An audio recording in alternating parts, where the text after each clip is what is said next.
Hey everybody, it's Chase with AV Pop Culture again, and today we are here to talk about how to start collecting the Criterion Collection. Whether you are a beginner or a pro, this is the video for you if you want to dip your toe into the Criterion Collection. So pop that tape in, I got you, let's go do this.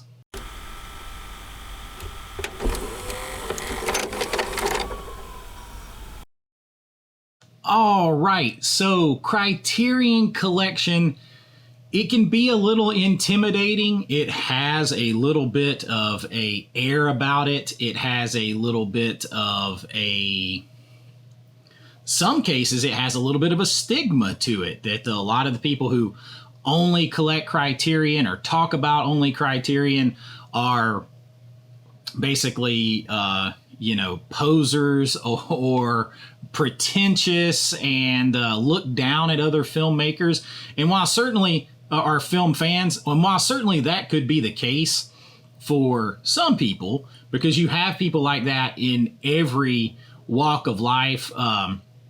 If you're a big Vinegar Syndrome collector and you love obscure B horror movies and you're an aficionado of those, and someone dips their toe in there and they don't know as much, then you can run into that same thing with those people because they consider it their territory.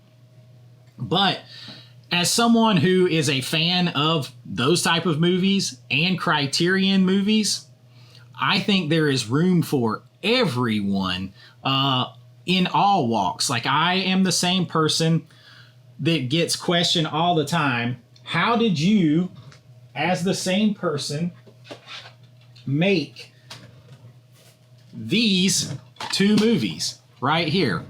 I am the same writer-director that made this 80s horror, tongue-in-cheek, over-the-top monster movie anthology, and this sophisticated Southern Gothic drama that was released on physical media in Japan, and foreign audiences loved it and all that kind of stuff. A drama with infighting and all kinds of things like that. A love triangle, brother against brother. I made and wrote that movie, and I made and wrote this movie because I love film. I love film of all kinds. And I want to try to bridge that gap just a little bit between collectors. And if you want to check out these two films, these are still on streaming. Like, I think you can find both of these maybe on Tubi. This is Buried Cane, and this is Creature Feature. I know they're out there still finishing out some of their licensing agreements on some streaming services. And you can see what I mean about the duality. And we all have that in us. And I just wanted to talk about it. And the way I'm going to do this is I'm going to give you some recommendations for everyone that I think are essential Criterion for different reasons. Whether you are a beginner or a pro, we're going to look at 80s essentials. We're going to look at directors you know, classic films, family films, and more contemporary films. So we're going to, and horror. It's all there in the Criterion Collection. You just have to know yourself and your taste and be able to expand on it from there. And we'll get into that a little bit more in a minute. So why don't we start out by talking about what people never talk about when it comes to Criterion. And that's some family movies that would fit in here. And there are a few of those. So if you're someone that wants to collect Criterion, you're like, there's nothing there that I can sit down and watch with my whole family. That's not true. Here's a couple of examples right here. WALL-E and The Princess Bride. And of course there are others, but these are the two I picked. The Princess Bride, an 80s swashbuckling fantasy classic with pirates and swords and ships and princesses and Andre the Giant and Carrie Elwes, and very, very storybook type of a situation. A great 4K release from Criterion that you cannot go wrong with. I'll take a look at This is a great set that's very storybook-like, and I'm sure a lot of you have maybe seen this movie. It's infinitely quotable. And it's loaded. And the thing is, a lot of Criterions have a lot of special features. Now, they have fallen off in the recent years as far as the amount of special features that they tend to have, and when compared to others like Arrow Video or Vinegar Syndrome, or even Shout Studios or Scream Factory, who are putting out more 4Ks and more new features with different packaging, and we'll get into that too. But you do still have a lot of stuff here, and this is presented in Dolby Vision and HDR, which is not always the case. But this film, and I can't always read with my, this is a Rob Reiner film, and an absolute classic. And then you have the partnership that kind of comes and goes with Disney Pixar, and you have WALL-E, the great Digibook 4K release here. Both of these films infinitely watchable with your family. So that's something you don't normally think about with Criterion, but it is there. And that is, hey, if you want to get a little taste of Criterion, you can see that even if you're sitting down with your family, you have something there. And then, of course, for my horror fans out there, there are plenty of horror in Criterion. And while I have even more, I just picked a few because we're not going to be here, all day talking about these. The Others, a great 4K here. Nicole Kidman, a intense and atmospheric haunted house movie. A great one. The Blob, the classic that's been remade a couple times. I love the 80s version is probably still my favorite, but you have Steve McQueen, an absolute classic from 1958 is The Blob. And then the recent popular 4K release of Peeping Tom, credited maybe as the first slasher. You'll always get a little bit of argument here, but you can still, if you're a horror aficionado and you're a horror collector, you can make Criterion fit in with your collection. If you don't want to expand out past horror or sci-fi, you have plenty of Criterion options. And that sort of brings me to a big point here. This isn't just film recommendations in this video. This brings me to a big point.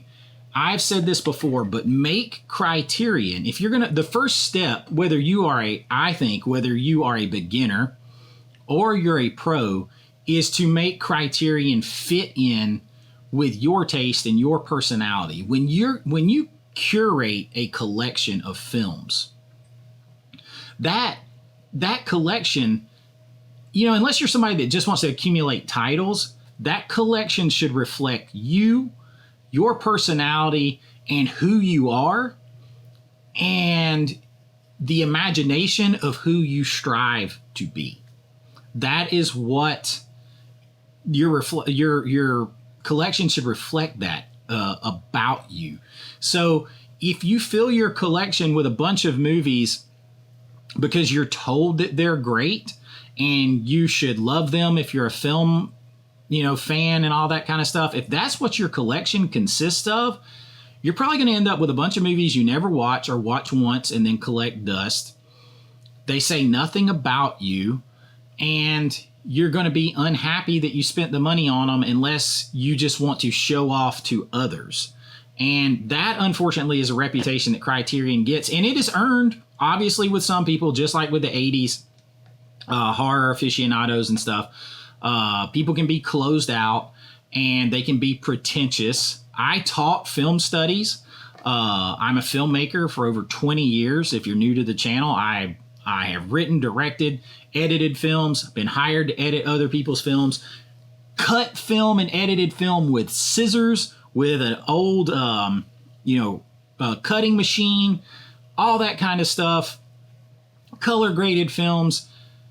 And I like cheap old horror movies, and I like sophisticated, movies that, some people would consider highbrow, like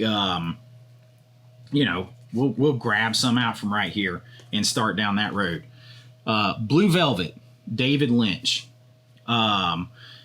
This is a way, we're going to talk about the next section of movies we're going to talk about here are movies to stretch the boundaries of your taste in an accessible way because they are filled with directors and actors that you know. That makes them more accessible already. Okay, so if you go into Criterion, they have over 1,000 titles. If you go into Criterion and you try to start with the most obscure things that you can find, you're probably going to be unhappy and it's going to feel abrasive. And if you're not used to it, you may just bow out on Criterion altogether. So you can stretch your cinema palette by accessing films filled with people and directors that are familiar to you. That will help you welcome them in. So like this movie is David Lynch, but it stars Dennis Hopper. Now, a lot of us know Dennis Hopper from everything from Easy Rider to My Science Project, Speed, all those things. So it makes it accessible to us. But then David Lynch is a very surreal director who likes to play mind games with his audience to see what they see, to see what they glean from his movies. And you can go into a David Lynch deep dive in Criterion, as I'm doing now with Mulholland Drive. Again, accessible because you have actresses like Naomi Watts, who we know and recognize from so many other films. So you don't feel like it's something completely foreign to you. And that will allow you, if you're trying to expand your palate when eating and all you've eaten is, fast foods and fun foods, you might not want to jump right to, escargot and caviar. You might want to walk your way up a little bit and find an accessible way, which by the way, I'm not eating either one of those.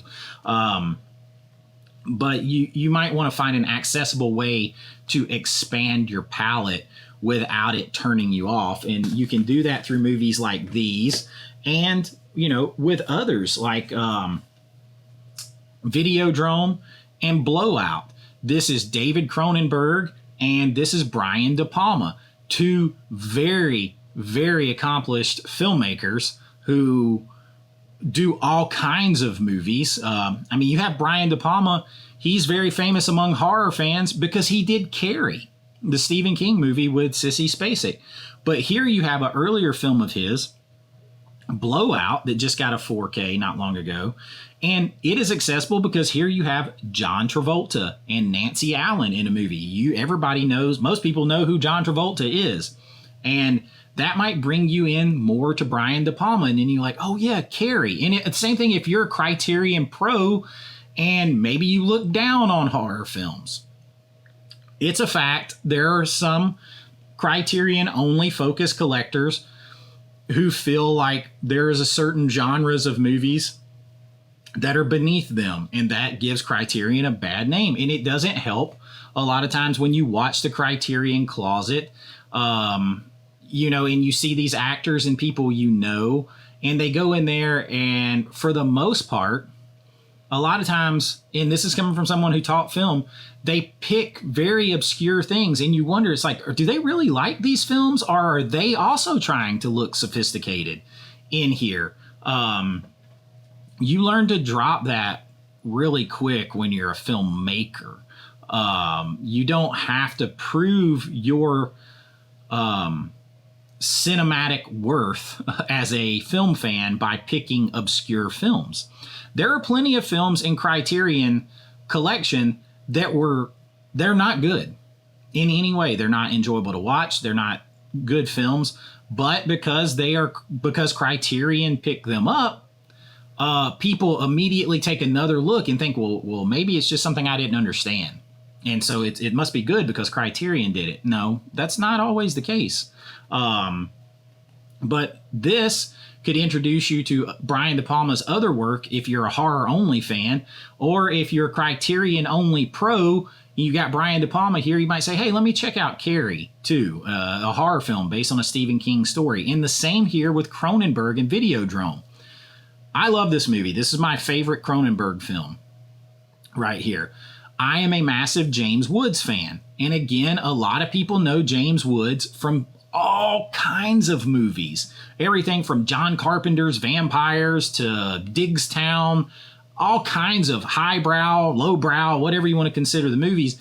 Videodrome is a very sophisticated mind bender of a sci-fi body horror film with, like, I believe Oscar nominations for Rick Baker on here doing the makeup. Some very poignant concepts in here, but this is a way, because you have John Travolta, Nancy Allen, you have James Woods, you have Brian De Palma, you have Cronenberg, David Cronenberg.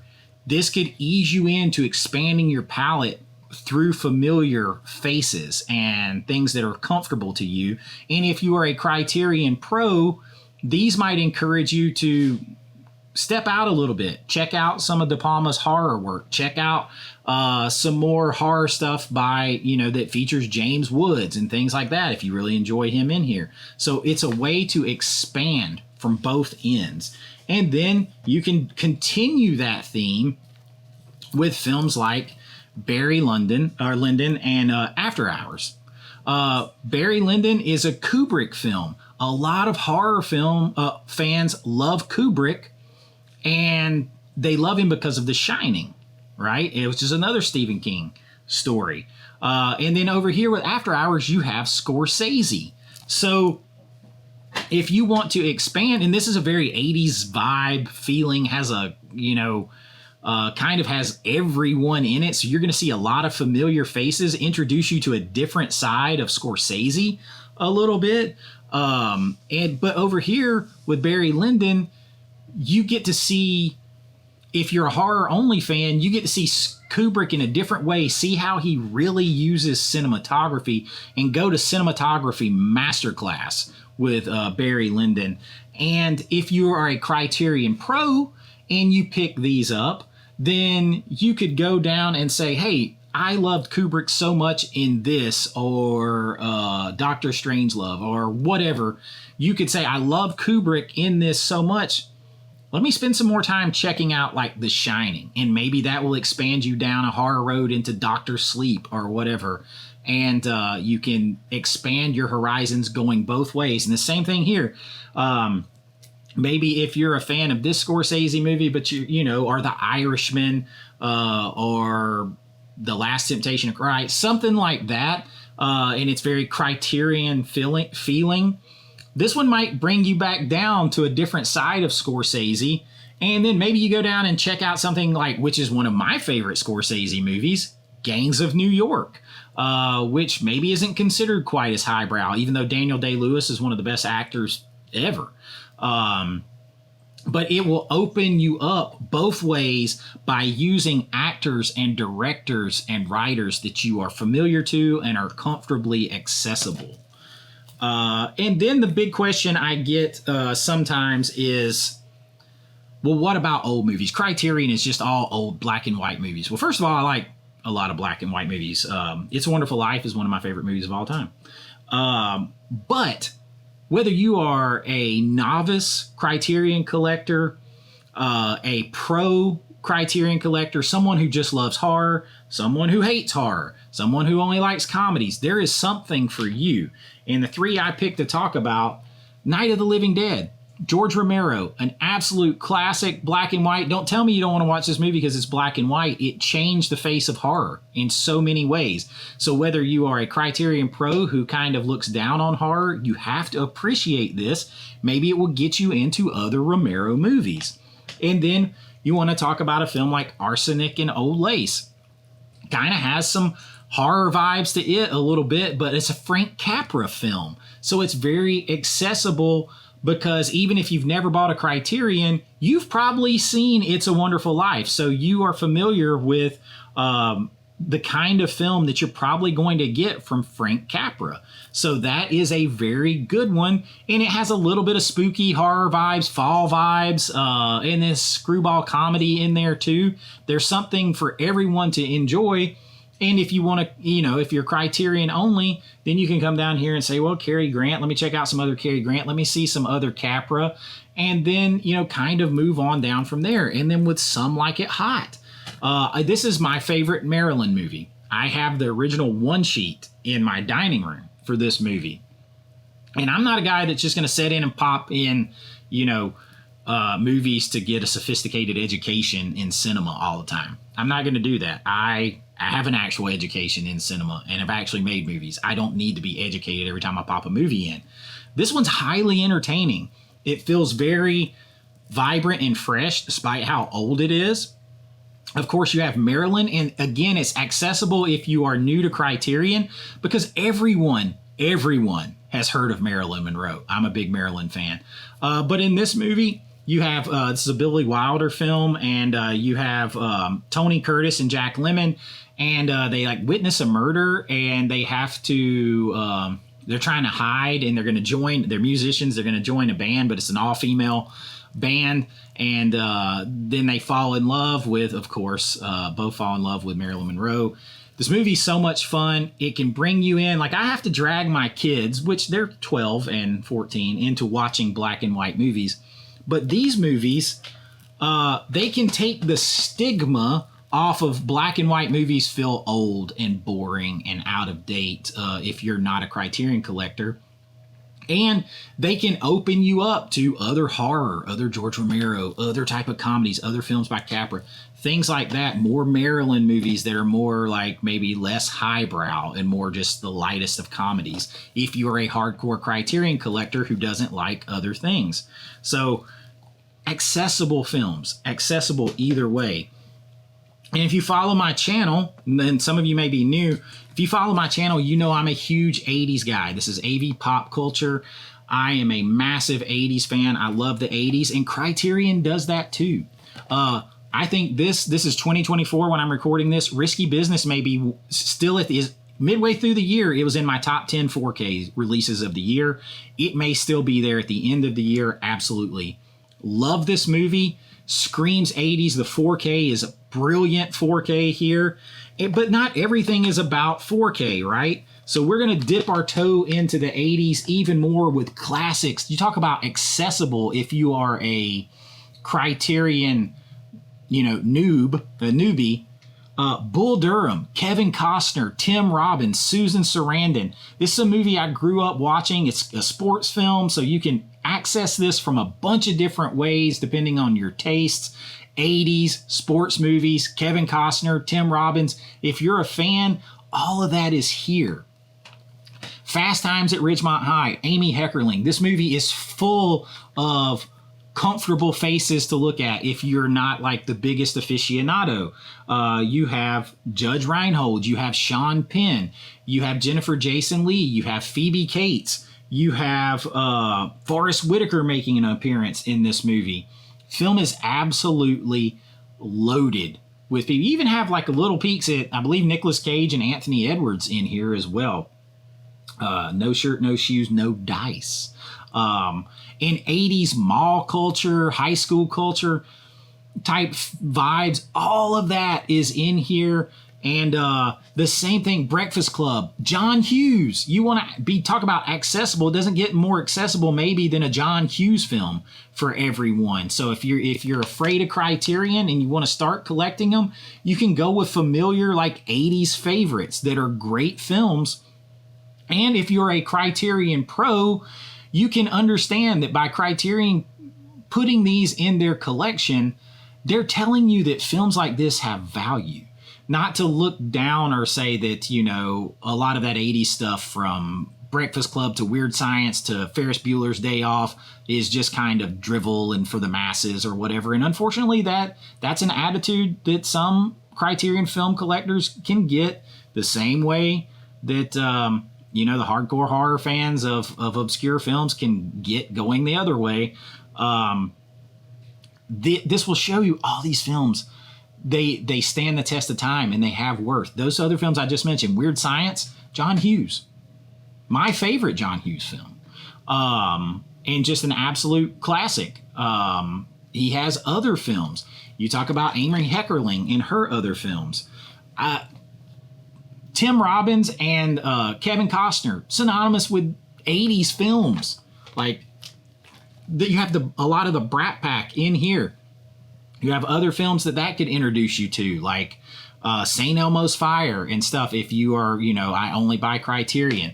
What I'm saying is these can be a gateway either way, whether you are new to collecting or you are a Criterion pro. And don't let it put you off either way. And then there's more contemporary stuff. These are the last ones we're going to look at. This one still has the plastic on it because right when I bought this, they announced the 4K. I'm going to take this back. It's Punch Drunk Love.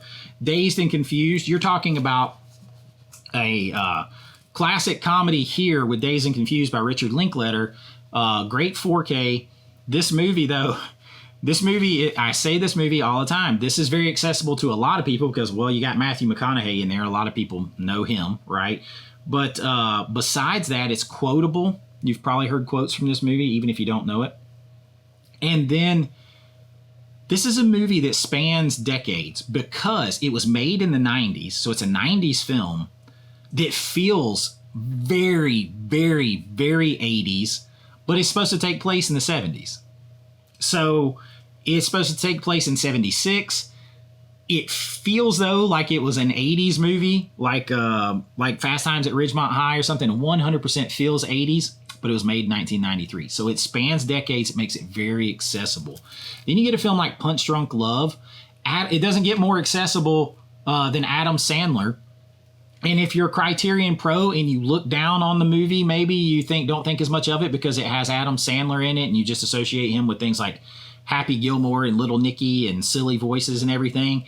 Adam Sandler is the point, and this is why I saved this for last. He is kind of the point of this video. This is a man who is basically a billionaire. He shows with movies like Punch Drunk Love and Uncut Gems that he has talent of acting and creativity far exceeding what most people think and realize. And he can do films like this and enjoy films like this, but he doesn't have to do them all the time to prove anything to anyone. He can make this movie. He can make Uncut Gems. Serious, films and acting and deep gravitas and emotion and all that kind of stuff. Excellent filmmaking. And then he can go and make Happy Gilmore 2 or Just Go With It. Happy Gilmore, Just Go With It, films I absolutely love of his. He's telling you to like one thing doesn't exclude another thing. And that's sort of my point here. To collect Criterion and love Criterion should not exclude you in your mind from liking films like Happy Gilmore or Just Go With It or Return of the Living Dead or Trick or Treat or Hellraiser or Chucky, Child's Play films. It shouldn't exclude you from that. It shouldn't exclude you from liking things like Weird Science or American Pie.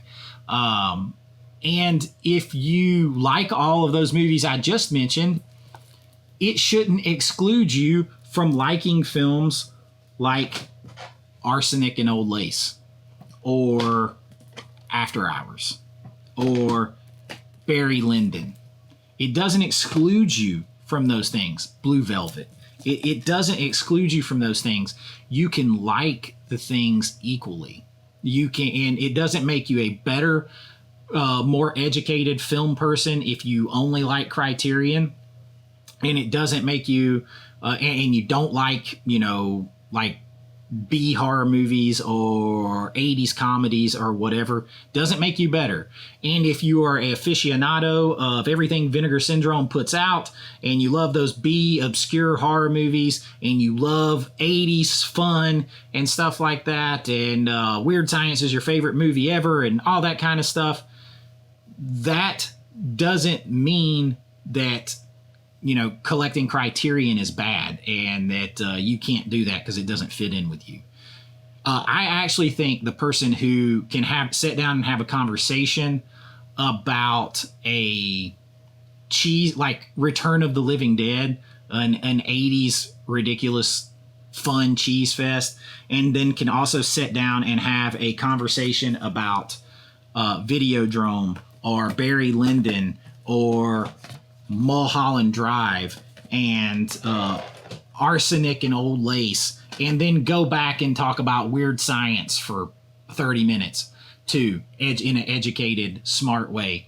The people that can do both of those things, that can do all of that, I respect them way more. And I respect you as a film connoisseur, because film is broad. Art is all art, in my opinion. And art is in the eye of the beholder. And no art is not bad. So, and one piece of art is not better than the other. I mean, understand when the Mona Lisa was painted, there was a lot of people thought it was garbage.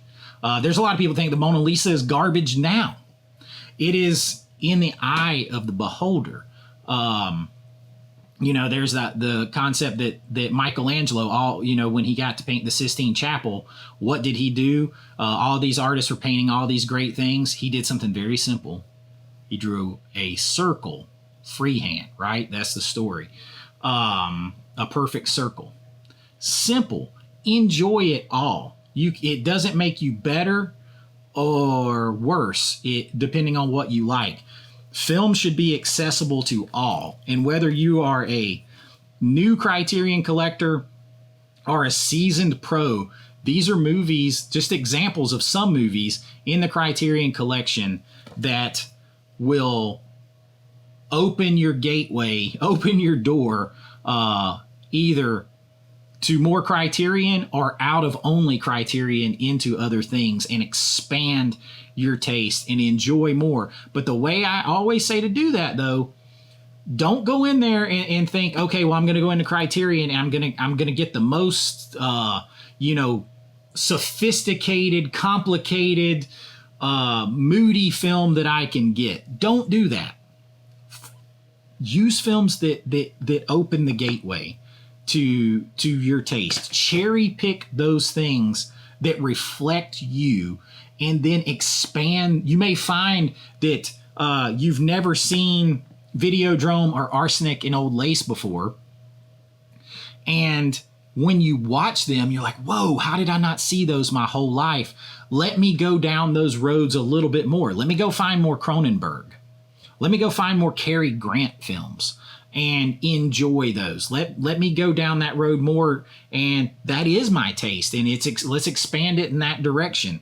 And if you're a Criterion lover and you grab Videodrome and Risky Business and you're like, holy crap, I really like those movies. Let me go and find more Cronenberg, but let me also find some James Woods. Let me go check out John Carpenter's Vampires, where he plays an amazing anti-hero vampire hunter that works for the Catholic Church, but is a sinner of the highest degree, but he does good. He's a very complex character in a vampire film. Let me go check that out. Or, here we have Risky Business, and this is 80s fun.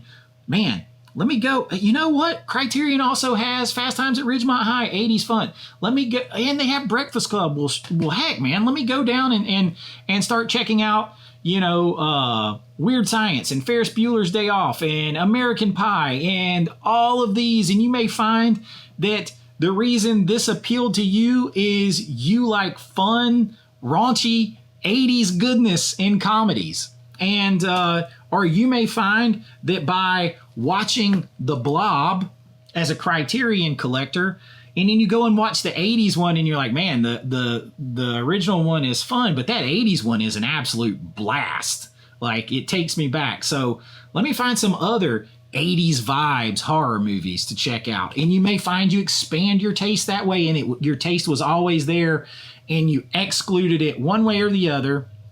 Whichever type of collector you were, you excluded something else and you missed out on all this stuff that actually does fit in with you because you thought that it didn't. because other people told you they don't mix. Don't let that happen. Pick and choose those things that fit you. Curate a collection that reflects who you are and who you want to be in the imagination that you love, and then go from there. Make it accessible and keep expanding. And before you know it, you'll be able to talk about everything from the most obscure B horror movie that Vinegar Syndrome puts out, or the craziest 80s comedy that you can get from Shout Studios, or the most sophisticated David Lynch movie or Ingrid Bergman film ever. And you can talk about them all, no matter what room you're in. You will own it because you love film and you made yourself even more knowledgeable about it through your own tastes. So that's what I got for you today. That's how to start collecting Criterion, whether you are a pro or a beginner. Let me know your thoughts. I just wanted to talk on this, and I hope you enjoyed it. We do all kinds of things here: physical media news, 4K reviews, lists, rankings, physical media talk, all from a filmmaker and fans perspective. If that sounds like your jam, something you're interested in, please like and subscribe. It really does help out the channel. If you'd like to support this channel and my expansion of my taste, you can join my Patreon below or right here on YouTube. Become a channel member, get your name in lights, access to my filmmaking videos, behind the scenes of my films, short films I've done, special members only videos, and so much more. But I really do appreciate it. Talk to me in the comments. Let's get a discussion going. Bring everybody here together. And until next time, be kind, rewind like always. This is Chase with AV Pop Culture, and I'll see you real soon. Bye-bye. I know.